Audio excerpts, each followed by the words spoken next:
Hechos estamos estudiando los domingos, Romanos los miércoles. ¿Qué les parece? Están unidos los libros. Esta noche vamos a Romanos capítulo 13. Vamos a continuar estudiando cómo es la vida transformada por Dios. A veces muchos cristianos dicen, soy salvo por gracia. Sí, aquí no se está hablando ya Pablo de la salvación. Aquí está hablando de nuestra responsabilidad. Porque mucha gente cuando digo tienes que vivir de esta manera, están diciendo soy salvo por gracia. No, usted y yo tenemos que pagar el derecho a vivir como cristianos. Usted y yo tenemos que pagar el derecho a ser parte de su reino.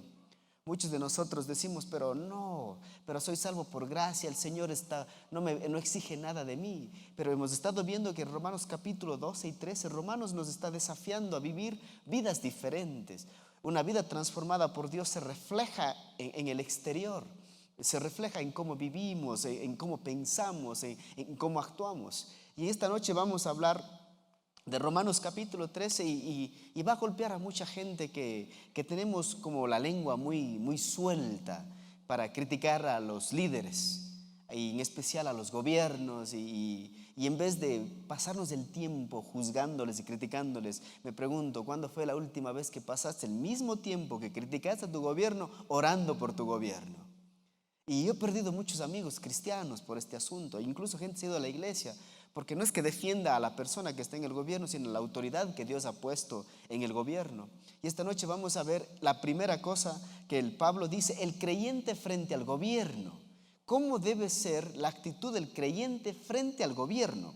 Entonces, la vida transformada por Dios es una vida responsable con uno mismo, nos dijo en el 12. Tenemos que ser responsables con la iglesia, tenemos que ser responsables con la sociedad y tenemos que ser responsables con la autoridad. Y usted se pone a pensar y dice entonces, ¿cuál es mi responsabilidad frente al gobierno?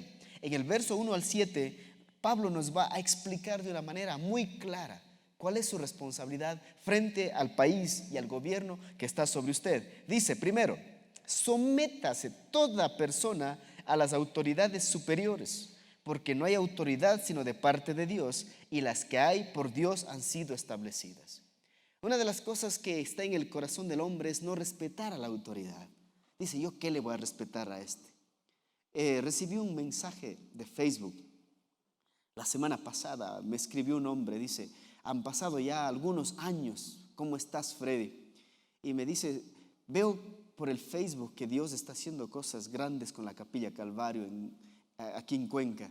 Dice, ¿sabes qué? Yo me fui de la iglesia porque no te respetaba como pastor. Nunca imaginé que tú puedas hacer algo como esto. Digo, lástima que tú estabas pensando que yo podía hacer algo cuando la persona que hace es Dios.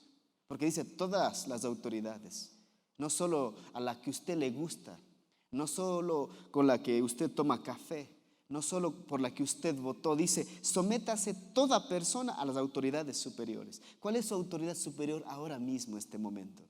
Como usted, los hijos tienen a sus padres, ¿no?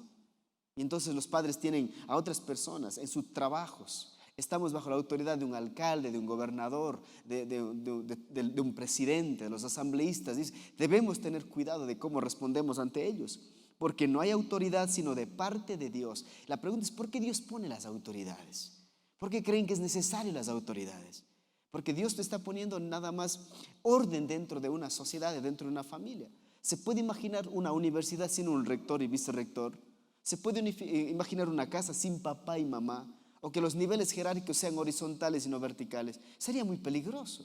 Todo el mundo haría lo que quiere, todo el mundo criticaría al que le conviene criticar, etc. Dice, y las que hay por Dios han sido establecidas. A veces yo me pongo a pensar, digo, Señor, pero tú has puesto este terrible hombre como líder. Y Pablo, si estudiamos en el contexto de la historia de la que él está escribiendo, no se olviden que está hablando de Roma. ¿Y quién era el gobernador de Roma en ese entonces? Era un terrible, perverso hombre llamado Nerón. Quemó la ciudad para cantar. Mató a un montón de familiares, a las mujeres de él, a los más conocidos, a los hijos. Y Pablo está diciendo, ese hombre está puesto ahí por Dios. Y usted dice, pero Dios, ¿qué va a poner tipo de gente mala? A veces Dios puede usar ese tipo de circunstancias para que nosotros brillemos. Era como con el faraón en Egipto. Entonces, ¿Quiénes tienen que someterse? Dice, tienen que someterse todos. ¿Y cuál debe ser nuestra actitud de sometimiento? ¿Qué es lo que debemos hacer por ellos? En 1 de Timoteo 2:1 dice, exhorto ante todo a que se hagan rogativas, oraciones, peticiones y acciones de gracia por todos los hombres, por los reyes, por los que están en eminencia, para que vivamos quieta y reposadamente en toda piedad y honestidad. ¿Cuál es nuestra primera responsabilidad frente a los gobiernos? Es orar por ellos.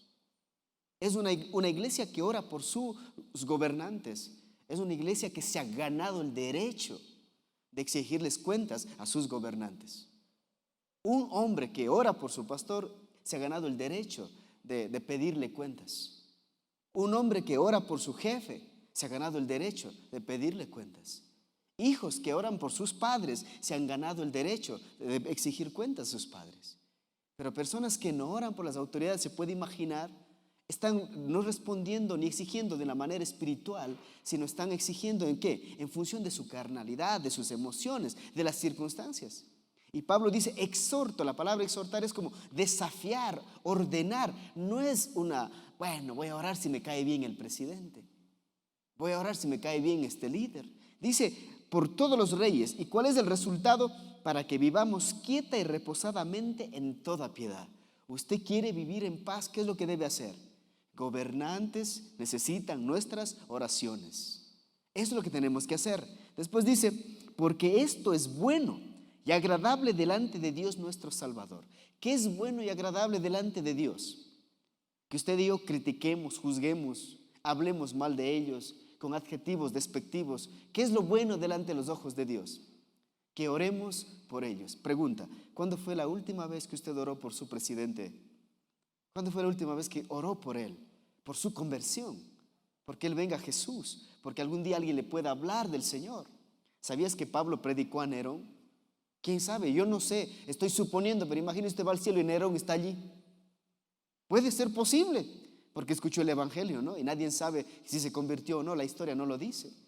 Pero el punto es que nosotros debemos orar por ellos, por su salvación, amigos. ¿Cuándo has orado por la salvación de tu presidente, del alcalde, del gobernador, del prefecto, de la policía, de los asambleístas? Son personas que necesitan nuestras oraciones. Continuamos en 1 de Pedro 2:13 dice, por causa del Señor someteos a toda institución humana. ¿Por causa de quién? Del Señor. No hay nada más triste que ver un cristiano tira piedras, ¿te puedes imaginar? Andando haciendo ese tipo de cosas, desordenando, lastimando los bienes públicos. Un cristiano haciendo eso es terrible. Dice, por causa del Señor, y ya sea al rey como a superior, y a los gobernadores como por él enviados para castigo de malhechores y alabanza de los que hacen el bien. Dice, ellos tienen un propósito. Los gobernadores, los presidentes y todos ellos están con un propósito. ¿Cuál es el propósito de ellos? Mantener el equilibrio en la sociedad. Entonces, Dios es el que establece el gobierno, pero por ello yo no debo sentarme a hacer nada, ¿no? La primera cosa que debo hacer es ¿qué? Orar por ellos. Número 2, tengo que hacer funcionar mis derechos de ciudadanía porque vivo aquí. Usted exige sus derechos, estar pendientes de lo que está pasando en la política. Uno de los grandes errores de la iglesia cristiana es que nunca se involucró en la política. Jamás lo hizo. Y es el engaño del diablo. Por eso hay hombres en el gobierno que son ateos, que son homosexuales, que no aman a Dios. ¿Por qué? Porque los cristianos estaban preocupados haciendo paredes para encerrarse ellos dentro de las iglesias, cuando deberían haber hombres de Dios en la política, en el arte, en el cine, en la literatura, en las universidades. Debería haber allí, debería estar hombres de Dios allí. Pero lamentablemente la iglesia tenía un concepto erróneo en el siglo pasado, que los hombres no debían prepararse para hacer eso.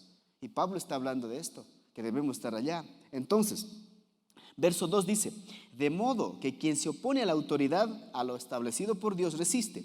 Y los que resisten acarrean condenación para sí mismos.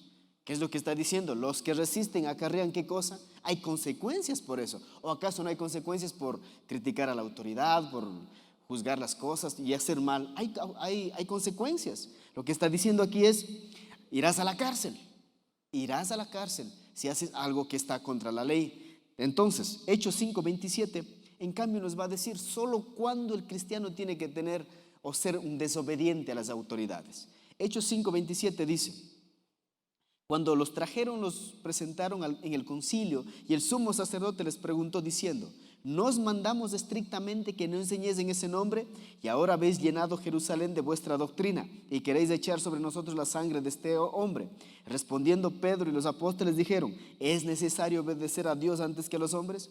¿Cuándo usted puede desobedecer? Cuando le digan: no ore, no lea la Biblia, cierre las iglesias, ya no entregue folletos en la calle. Ahí es cuando tenemos que desobedecer, porque dijeron ellos: no hablen más de Jesús. ¿Y qué hizo Pedro y Juan? Desobedecieron esa orden y hablaron de Jesús. Esa es la única razón por la que usted y yo debemos enfrentarnos a los gobiernos. Es lo que está pasando ahora en Estados Unidos. Hay mucha gente cristiana que recién está despertando, que espero que no sea muy tarde, cuando ya hay leyes en el gobierno que están yendo a apoyar el matrimonio homosexual en todo el país. Recién despiertan, recién se dan cuenta que no tienen hombres en el parlamento, recién se dan cuenta que no tienen personas influyentes en el gobierno. Eso es triste y nos puede pasar a nosotros en Ecuador también. Entonces, por eso a los jóvenes instruyenles, prepárenles para que no lleguemos a este asunto. Más bien para que tengamos espacios para predicar del evangelio. Eso no pasa todavía en América Latina, pero puede llegar a pasar. Desobedecemos cuando las autoridades prohíben que hagamos lo que Dios ha pedido. Cuando prohíban leer la Biblia, cuando nos prohíban congregarse. Como ser una nación rebelde con el gobierno es China. Ellos, a pesar que en China tienen prohibido tener una Biblia, tienen una Biblia, leen la Biblia, estudian la Biblia, tienen reuniones de oración, tienen reuniones de alabanza, pero lo hacen en secreto, ¿no? Y aún así lo hacen. Entonces, en Medio Oriente igual es prohibido ser cristiano en ciertas naciones. En Corea del Norte, si usted es cristiano, está sentenciado a muerte. Está sentenciado a muerte. Pero esos cristianos aman a Jesús y lo siguen haciendo. No es que van contra el gobierno y lanzan las Biblias y rompen los vidrios. No, ellos siguen teniendo su intimidad con Dios, su relación con Dios, estudiando. Eso significa rebelarse contra ellos y seguir hablando de Jesús. Entonces, sea quien sea que te pida hacer algo contra Dios, no lo hagas. Un soborno. No me puedo imaginar, pero ocurre. Hay iglesias cristianas apoyando el aborto. ¿Y se puede imaginar eso? Sí, hay iglesias cristianas apoyando el matrimonio homosexual. Ya lo han aprobado. Incluso dentro de sus congregaciones, un hombre homosexual puede predicar la Biblia. No sé qué irá a predicar, pero ya está aprobado. Eso es triste. ¿Pero por qué está ocurriendo todo esto? Porque los cristianos, nosotros estamos dormidos en estos asuntos. Dios respalda la ley y el orden, pero rechaza la pecaminosidad de las autoridades también. ¿Qué es lo que dice el verso 3? Porque los magistrados no están para influir temor a los que hacen el bien, sino al malo. ¿Quieres pues no temer la autoridad? Haz lo bueno y tendrás alabanza de ella. Aquí nos dice qué es lo que la autoridad tiene que hacer. Los magistrados no están para infundir temor al que hace el bien. Si usted hace todo lo correcto dentro de una nación, no tiene por qué preocuparse. Más bien le va a alabar el gobernante. Le va a decir: los cristianos son excelentes ciudadanos.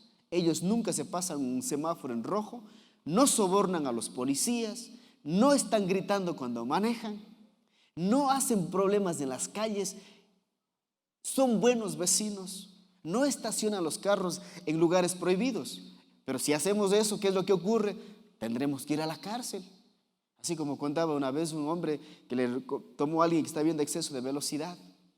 Y el policía dijo: a ver, papeles. Dijo: hermano, soy cristiano. Dijo: con más razón te pongo en la cárcel, porque yo soy cristiano. Dijo el policía: y vos debes obedecer más las leyes. Entonces, ¿qué es lo que está diciendo aquí? Haz lo bueno y serás alabado. ¿Cuándo fue la última vez que el gobierno le habló bien de usted y dijo: este ciudadano es un modelo a seguir? Él no bota la basura en la calle, él respeta los semáforos, él está estacionado en los lugares que tiene que estacionarse, él nunca trató de comprar o corromper a alguien o pagar un soborno.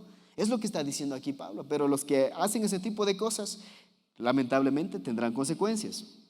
Dice: porque es servidor de Dios para tu bien. ¿Cómo es eso que es servidor de Dios para tu bien?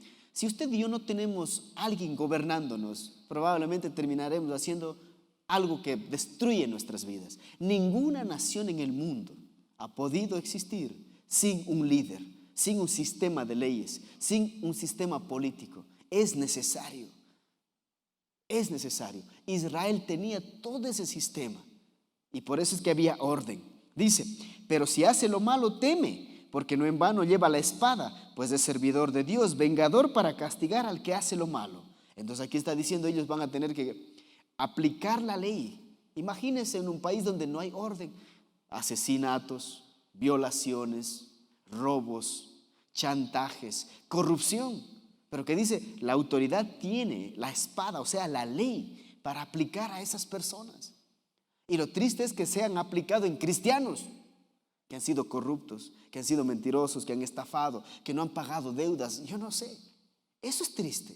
Eso es lo que está diciendo Pablo. Entonces, la autoridad usted no le ve como su enemigo, sino más bien usted ore por él, haga lo correcto y el cristianismo va a ser alabado. Pagarás las consecuencias de no obedecer la ley y el orden. Imagínate, tú no pagas los alimentos a tus hijos después del divorcio. ¿Qué crees que va a pasar? Eso es triste. Y hay cristianos y vienen y comentan y dicen, pero ¿para qué voy a dar? No, ellos son los primeros que ya no pudieron estar con la mamá de los niños, pero al menos deben ser cumplidores con la ley, ¿no? Pagar esos haberes que tienen, pero no lo hacen. Y eso es triste. Y usted dice, ¿cómo lo sabes? Pues nosotros trabajamos con todo eso en la universidad. Y hay un montón de cristianos que no pagan sus haberes a sus propios hijos en cuanto a los alimentos. ¿Qué le parece? Y ellos son los primeros que están contra el gobierno. Ellos son los que primero que gritan, etc. Entonces, tenemos que tener cuidado. Verso 5. Por lo cual es necesario estarles sujetos, no solamente por la razón del castigo, no solamente por las consecuencias de la desobediencia, sino también por causa de la conciencia. Lo que el Señor está diciendo aquí es, usted obedece a la ley no por la consecuencia del castigo. Ay, voy a pagar los impuestos porque si no voy a la cárcel. Voy a obedecer lo que dice las leyes de tránsito para no pagar la multa. O no voy a matar a nadie porque el Código Penal me va a enviar a la cárcel. No, lo que está diciendo es que usted y yo tenemos que hacer por causa de nuestra conciencia. Aquí Pablo nos está llevando a otro nivel de madurez espiritual a nosotros. Es triste vivir con ciertas personas que hay que darles una serie de reglas a cumplir. Y entonces viven cumpliendo una serie de reglas. Pero aquí Pablo apela y dice, sino por causa de la conciencia. ¿Qué es lo que está diciendo? Que nosotros tenemos la capacidad de discernir lo que está bien y lo que está mal. La pregunta es, ¿está funcionando tu conciencia? Nuestra conciencia tiene que ser más efectiva que las leyes que el hombre ha puesto para nosotros. Nuestra conciencia debe ser, bueno, no voy a hablar mal de mi prójimo porque el gobernante es mi prójimo. Cuando la Biblia dice, ama a tu prójimo. La conciencia es lo que nos hace. Déjenme explicarles esto. Aquí está el emisor y aquí está el receptor. Y el ser humano vive en el mundo de la reacción. El emisor dice algo al receptor y el otro responde, reacciona. Y hay una bronca, una pelea. Pero en cambio el cristianismo tiene algo que nosotros llamamos que funciona, es la conciencia. Y la conciencia se convierte en el mediador. Usted dice algo al otro, pero ¿qué es lo que ocurre? El otro filtra por el mediador. De tal manera dice, no voy a responder de la misma manera que él lo está haciendo. Usted está decidido a robar a su empresa. Nadie lo va a saber. Quizás nunca le descubran. Pero ¿qué dice la conciencia? Es el mediador. Si ve que Pablo está diciendo que nosotros tenemos mayor capacidad de discernir en lo que está bien y en lo que está mal por nuestra conciencia. Versos 6 y 7. Lo que no nos gusta, el Señor nos habla. Mire, pues por esto pagáis también los tributos. Paguen los impuestos, dice el Señor. ¿Está usted debiendo los impuestos a este país? Porque son servidores de Dios que atienden continuamente a esto mismo. Pagad a todos los que debéis, al que tributo, al que impuesto, impuesto, al que respeto, respeto, al que honra, honra. ¿Quién de ustedes está debiendo los impuestos? Dice, no, los impuestos. Hacemos todo lo posible para no pagar los impuestos. Buscamos cómo alterar los números para no declarar lo correcto. Eso no es correcto, dice San Pablo. Hay que pagar los impuestos. Entonces el cristiano debe ser una persona que está al día con los impuestos, que no le debe nada al gobierno, que no le debe nada por recibir la luz, el agua, el teléfono, todo pagado a tiempo. Porque así dice que debemos ser, así seremos luz, así seremos testimonio. ¿Qué es un tributo? Obligaciones monetarias con el Estado por concepto de las propiedades personales que tenemos. Pagas el derecho de vivir en Ecuador. Si usted quiere vivir en Ecuador, paga ese derecho. Y usted dice, pero que no me gusta a mí, entonces vaya a vivirse en otro país, donde los impuestos sean a su gusto. Después dice impuestos, dinero que se paga al importar o exportar mercancías. Esto es lo que está diciendo aquí. Respeto, reverencia, consideración, dignidad del cargo público que desempeña. La persona puede ser un patán, pero el cargo público que desempeña es otra historia, ¿no? Es otra historia. Por eso mi abuelo decía al policía, sácate el uniforme si quieres pelear conmigo. Yo respeto al uniforme, pero no al tipo que está dentro. Entonces, eso es lo que nosotros también hacemos con las autoridades. Es la posición que Dios les ha dado. Honra significa fidelidad, lealtad. Honramos su posición, aunque el que lo desempeña sea un malvado como Nerón. Como cristianos tenemos el mejor ejemplo de nuestro Señor Jesucristo, el pagar los impuestos. ¿Sabía que Jesús pagó los impuestos? Él no dijo, no tengo para pagar los impuestos, soy Dios, hice el universo, todo es mío. El dueño de todo pagó los impuestos. ¿Se puede imaginar usted eso? En Mateo 7:24 dice, 17:24, llegaron a Capernaum, vinieron a Pedro los que cobraban las 2 dracmas, o sea, el peaje, y le dijeron, ¿vuestro maestro no paga las 2 dracmas? Él dijo, sí. Y al entrar en casa, Jesús le habló primero diciendo, ¿qué te parece, Simón? Los reyes de la tierra, ¿de quiénes cobran todos los impuestos? ¿De sus hijos o de los extraños? Pedro le respondió, de los extraños. Jesús le dijo, luego los hijos están exentos. Sin embargo, para no ofenderles, ve al mar y echa el anzuelo y en el primer pez que saques, tómalo y al abrir la boca hallarás un estantero. Tómalo y dáselo por mí y por ti. Paga el impuesto, Pedro dijo. Paga el impuesto. No debería pagar, pero tenemos que hacerlo. ¿Para qué? Para no ofenderles, para no dar mal testimonio. ¿Estamos dando mal testimonio con los impuestos? ¿Con la honra, con el respeto? Debemos ser personas de respeto. Ahora, del verso 8 al 10 es como otro tema y sigue hablando. Dice, no debáis a nadie, sino el amaros unos a otros, porque el que ama al prójimo ha cumplido la ley. Escuche bien, de cada 3 personas, dice las estadísticas, 2 están endeudadas sin poder pagar. De cada 3 personas en el mundo, 2 están endeudadas sin poder pagar. Entonces, tenemos un problema de deudas. Aquí el Señor no está diciendo que no pidas dinero. Lo que está diciendo es cuando pidas, paga, nada más. Cuando pidas, paga. Entonces, ¿está usted debiendo? Pague las deudas. Y si no puede pagar, arregle de alguna manera, refinancie la deuda, pida más plazo, pero busque la forma de hacerlo, porque ese es parte de nuestro testimonio también. No hay nada más triste que un cristiano no pague en los bancos, no pague en los almacenes que compra sus electrodomésticos, o no pague una deuda que pidió a alguien. Es triste que eso ocurra, porque hay mal testimonio. Entonces Dios nos está hablando a todos nosotros también, pague las deudas. La deuda, la única deuda que debemos tener es que, dice, el amar. Esa es una deuda impagable, porque amo a todos ustedes, pero aparece otro más y hay que amar a ese más. Y después aparece otro más, hay que amar a ese otro más. La única deuda impagable es la deuda de amor, la que tenemos que estar pagando toda nuestra vida. Versos 9 dice, porque no adulterarás, no matarás, no hurtarás, no dirás falso testimonio, no codiciarás, y cualquier otro mandamiento en esta sentencia se resume, amarás a tu prójimo como a ti mismo. ¿En qué se resume toda la ley? Pablo lo resume de esta manera, dice, ama al tipo que está a tu lado, nada más como a ti mismo. Y la pregunta es, ¿se ama a usted mismo? ¿Se valora a usted mismo? ¿De verdad se siente bien con usted mismo? Hablemos un poquito de la estima del ser humano. Hoy en día vivimos bajo circunstancias y presiones que lo primero que afecta de nuestra vida es la estima. Usted trata de ser especial para alguien, pero esa otra persona no le toma en cuenta. ¿Y cómo se siente? Bajado. Usted quiere progresar en la vida, pero lejos de apoyar a la gente, le pone un tropiezo. ¿Cómo se siente usted? Se baja la estima. Constantemente la estima del ser humano está siendo golpeada por circunstancias, por personas, por decisiones erróneas que tomamos. A veces nuestras decisiones nos bajan nuestra estima y dice, qué tonto que fui, ¿por qué hice esto? Yo nomás me sentí así hace 2 días por un examen y veía el examen y decía, perdón la palabra que voy a usar, decía, qué estúpido que soy. En esto me voy a equivocar porque no estoy acostumbrado a hacer las cosas mal. Pero yo me di cuenta y dije, no, pero estoy afectándome a mí mismo porque me sentí ahí en el sofá y sin querer levantarme. Después me puse a pensar, nada más fue un espacio de mi vida. Eso no determina quién soy, no determina dónde estoy yendo, ni me va a retrasar en mi viaje, ¿o no es así? Pero estas cosas ocurren en nuestra vida, ocurren en nuestra vida. Entonces dice, Pablo está hablando, ama al prójimo como a ti mismo.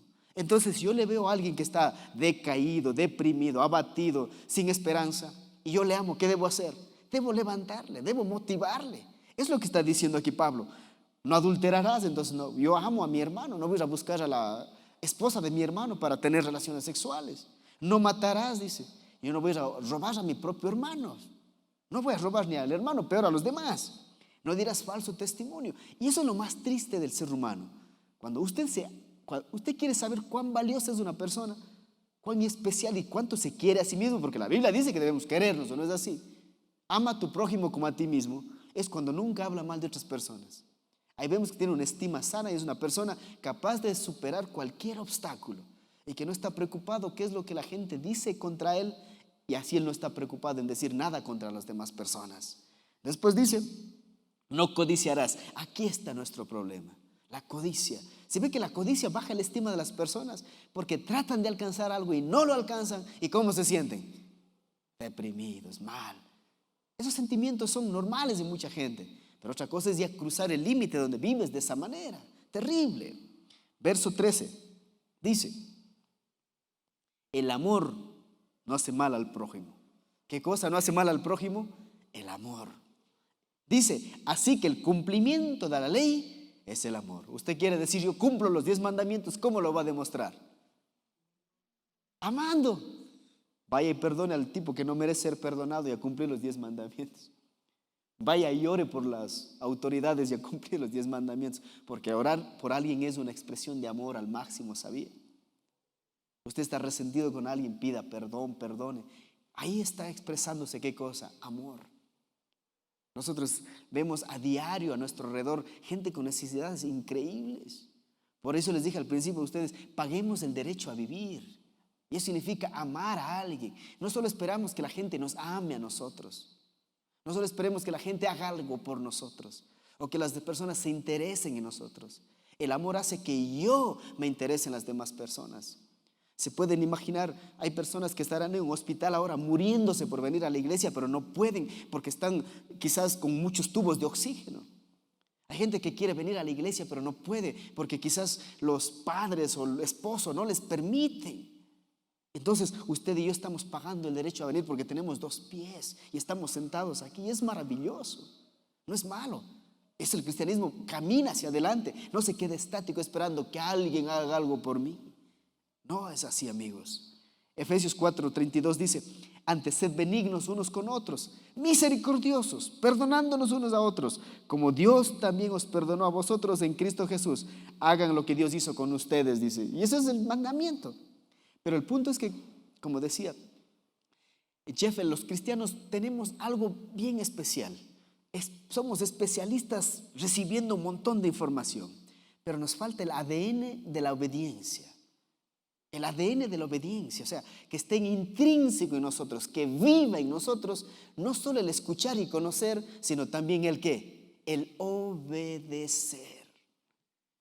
Y así como les dije el día domingo, nosotros somos la iglesia de Eva. Somos la iglesia que quiere bastante conocimiento, porque el diablo dijo, tú vas a llegar a ser como Dios. ¿Qué cosa? Conociendo el bien y el mal. ¿Y ella qué escogió? ¿Obediencia o conocimiento? Ella escogió conocimiento, pero no escogió la obediencia. Si solo pusiéramos en práctica este versículo 32 de Efesios 4, ¿sabe cuántos problemas interpersonales se arreglarían esta misma noche? Dice, antes sed benignos unos con otros. ¿Qué significa eso? Yo no voy a caer a criticarle, sí que me dañó y tengo algo en mi corazón dentro incluso quizás. Pero dice, ser benignos y ser misericordiosos. ¿Qué significa la misericordia? La misericordia es dar a alguien lo que no se merece, como el perdón, amigos. Porque el perdón es un regalo que se da a alguien que no se lo merece. ¿Crees que se merece a alguien que te dañó ser perdonado? No, no se lo merece. Pero tú caminas en otro nivel, tú estás en otro estado, tú estás en los cielos, tienes otra ciudadanía, entonces puedes hacerlo. Como Dios también os perdonó a vosotros en Cristo, ¿qué es lo que dice? Como Dios. No dice como yo piense, como me imagine, como Dios. Y ahí es cuando uno es desafiado, ¿no? Y a las primeras personas que debemos amar son las que están cerquita de nosotros. La esposa, el esposo, los hijos, los empleados, el jefe, los compañeros de trabajo, porque con ellos interactuamos más. Con ellos nos ofendemos más. Tú dices, yo amo a los chinos. Nunca he estado con un chino. Yo amo, dice, a los rusos. Jamás he hablado ruso. Pero otra cosa es decir, yo amo a mi esposa. Ya es otra historia, ¿no? ¿Sabe cuál es una de las tareas que se envía a los esposos y esposas cuando tratan de restaurar su matrimonio? De una terapia que se da. Primero, vaya y busque las cosas más buenas, o sea, las cosas positivas de su esposa. Dices, ¿cómo así? Eso es amor. Buscar lo bueno de las otras personas es amar a las otras personas. Pero nosotros, ¿qué hacemos? Primerito buscamos lo malo, ¿sí o no? Parecemos Sherlock Holmes, buscando evidencias para juzgar, pero no razones para amar. Me encanta lo que Pablo dice: sean benignos, amen como Dios. Y 1 Corintios 13:5 dice: el amor no hace nada indebido. ¿Qué es lo indebido? Lo que destruye, lo que daña. No busca lo suyo. Eso es terrible. Vivimos en un mundo así, ¿no? Para mí, para mí, para mí, para mí. Y el resto no me importa. Allá la hermana con gripe, acá con cáncer, por acá le han dejado el esposo, el otro nada más tiene frío y dice, atiéndanme a mí. Y por lo general son los que menos necesidades tienen, los que se enfocan en sí mismos. Es muy peligroso. Y otra cosa dice, el amor no guarda rencor. ¿Qué significa guardar rencor? Algunos somos coleccionistas. Yo colecciono medallas de las que corro, tengo allí. Y colecciono las medallas y me costaron. Y cada que veo las medallas recuerdo que me costó correr. Pero el rencor es igual. Algunos somos coleccionistas de ofensas. Recuerdo la ofensa y me acuerdo cuánto me dolió lo que me hicieron.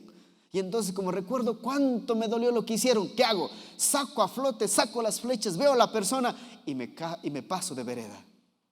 ¿Qué es lo que dice? No guardo rencor. No llevo la contabilidad de las ofensas. ¿Sabe lo que significa ir? Imagínese usted caminando 10 kilómetros. Y en cada kilómetro va poniendo una piedra. Aquí está el odio, acá está el rencor. Y cuando llega al kilómetro 10 no va a poder moverse. Hay cristianos viviendo así, ¿sabía? Por eso no saben ni a dónde van. Están sentados en la silla. En sus vidas no hay nada, no hay un avance, no hay un desafío. No toman un riesgo porque han guardado mucho rencor en su vida, en su mente, en su corazón. Es triste. Dice, no se goza de la injusticia, mas se goza de la verdad. ¿Cuál es la verdad? El Señor. Concluyamos del 11 al 14. Dice, y esto conociendo el tiempo que ya es hora de levantarnos del sueño. Aquí está Pablo pensando que cristianos durmiendo. Aquí no hay durmiendo todavía, ¿no es cierto? Resisto a las 8:30. Dice, despiértense. Es hora que se levanten del sueño. ¿Y cuál es el sueño de la iglesia de ahora? Yo veo el sueño de la iglesia, en que está dormida es que está dormida esperando que alguien haga algo por ella. Cuando Dios nos ha llamado a hacer algo en este mundo. Después dice, porque ahora está más cerca de nosotros nuestra salvación que cuando creímos. La noche está avanzada, se acerca el día. Desechemos pues las obras de las tinieblas y vistámonos de las armas de la luz. Despiértate, vístete y deja de dormir, dice el Señor. ¿Se puede imaginar un cristiano dormido? Cuando usted está dormido, ¿qué pasa? No siente nada. Entran, le roban, le dejan vacío la casa. Y hay muchos cristianos que están así dormidos. No se han dado cuenta de lo que el enemigo les ha robado. Algunos nos ha robado la vida, ¿sabía? Por ser tan pasivos. El Señor ha de hacer nomás. Estoy esperando en el Señor. Hay gente que cuando trata de hablar del Señor y está frente a unos amigos, dice, voy a orar para ver si el Señor quiere que yo haga de hablar. No, es un mandamiento, no una sugerencia de ser discípulos. Es un ejemplo, ¿no? Y muchos estamos en el estado de dormir, estamos dormidos. Pero ¿qué dice? La noche está avanzada, se acerca el día. Desechemos las obras de las tinieblas. Amigos, ¿acaso usted y yo no estamos tan tristes y al mismo tiempo molestos por todo el mal que está a nuestro alrededor? Dice, hagan algo al respecto. Alguien escribió y dijo, el mal crecerá cuando los hombres buenos no hagan nada. Y usted dice, ¿por qué el mal ha crecido? Porque los buenos no estamos haciendo nada. Estamos dormidos, esperando que el mal desaparezca. No, estamos en una batalla. Y Pablo dijo en el Romanos capítulo 12, no seas vencido de lo malo, vence el mal pero vénselo con el bien. Verso 13. Andemos como de día, dice. ¿Cómo andamos de día? Si andamos de día, ¿cómo andamos? Bien vestidos, todo es claro, podemos ver todo lo que está a nuestro alrededor, honestamente. Y aquí deja una lista de cosas que no debemos hacer. Aquí está diciendo, esta es su responsabilidad. Paguen el derecho a existir en este mundo, de hacerse llamar mis hijos, de decir que son cristianos. Andemos de día honestamente, no en glotonerías, borracheras, en lujurias, lascivias, no en contiendas y envidia, sino vestidos del Señor Jesucristo y no proveáis para los deseos de la carne. Me encanta lo que dice. Glotonería. No anden en el consumismo. No hay nada más triste que una persona consumista, ¿no? Compra todo y vive insatisfecho. Ya compró el carro, ya compró la casa, ya se fue de viaje, ya cambió de esposa, ya todo hizo. Pero sigue y sigue vacío. El consumismo, la borrachera. Dice, basta de borracheras. ¿Se han dado cuenta que nuestra sociedad vive en eso? No es un problema actual. Pablo está escribiendo hace 2000 años, dice las borracheras. O sea, había discotecas, bares y todos los lugares de esas cosas. Había hace 2000 años. Y los cristianos decían, yo creo que me voy a divertir allá. Y se iban, y por eso dice, no gasten su dinero en trago. Pero cuando toca dar el diezmo, ahí sí llora. Cuando toca invitar a los amigos, las jabas, cerveza, amigo, yo pago. Pide lo que quieras. ¿Cuándo diremos eso a la iglesia? Iglesia, ¿qué necesitas? Yo doy. Hace falta esto, toma. Pero qué increíbles que somos, ¿no? La lujuria. ¿Sabía que vivimos en un mundo de lujuria? Estamos atacados por todo lado. El internet es el instrumento más increíble del enemigo en cuanto a la pornografía. Es tan fácil caer en eso, tan fácil. Estás a un clic de arruinar tu vida y entrar en una autopista probablemente sin salida. En esos tiempos que no había internet, pero había los postíbulos, los templos, la lascivia. Ya vimos, el erotismo y la pornografía son igual. Las contiendas, Dios mío, no hay nada más triste que los cristianos contenciosos. Peleamos por ¿de qué color ponemos la pared? O sea, ¿de qué color ponemos la pared?